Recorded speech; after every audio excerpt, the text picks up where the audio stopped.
Hello folks, people of the blue water, and Flora, Gregg, Iliff wrote it. Here's a picture of her. This picture is 60 years old, so this gives you an idea of the setting of the book. I found this of interest for several reasons.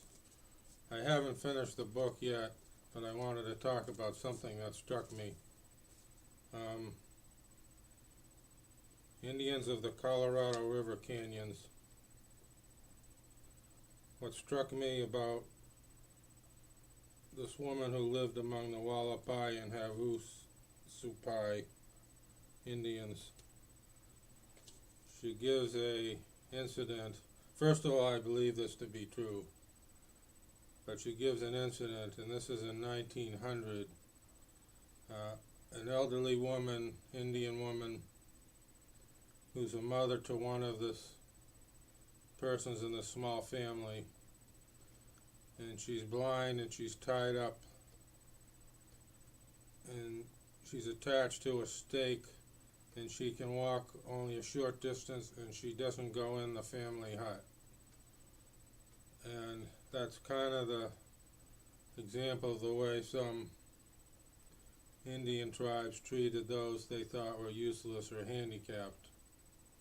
And other stories in the book go along with the same idea. One of the reasons I found this of interest, this woman was born in Monona, Iowa, which isn't far from Waukon. I've been there several times, not recently. This book was published, at least this hardcover, 60 years ago.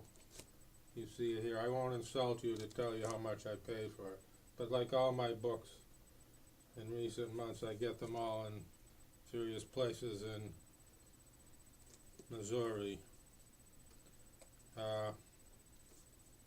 This woman died many years ago, and it's amazing that she remembered so well. As she wrote this book, I think it took her several years to write it. I think it took her around 5 years to write, and this was her major work, written work in her life. But she remembered something from around 50 years earlier very well. I'm thinking she had notes, a diary, something from around that time.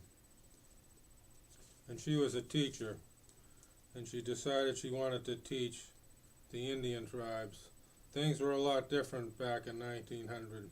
It's one of these interesting books. It's 60 years old, and then it talks about something 54 years before that, 1900. She does, at the end, she does have a little chapter where she goes back around 1948, which I think prompted her to start writing the book then. It made me think of another book like that. I read a book from the Peabody Library once.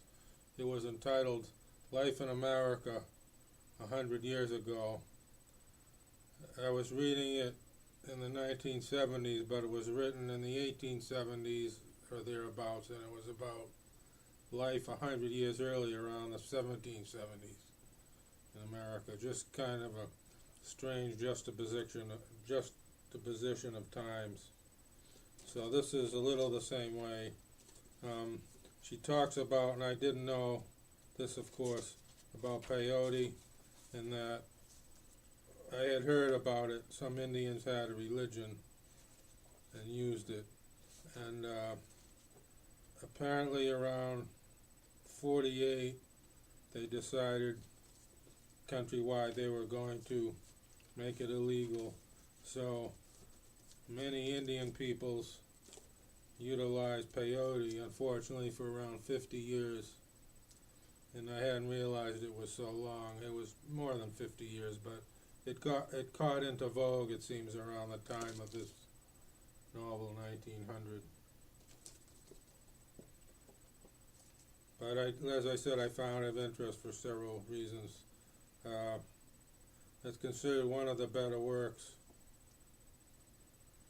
I think, on the Walapai Indians. Their culture was pretty much wiped out around that time, losing a lot of their language and traditions.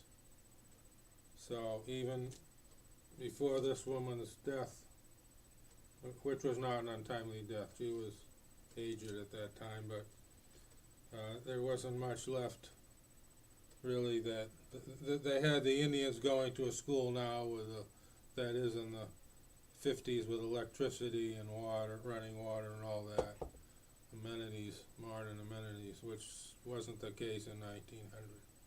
And I'm kind of going on too long, so I'm going to wrap it up and say good luck, folks.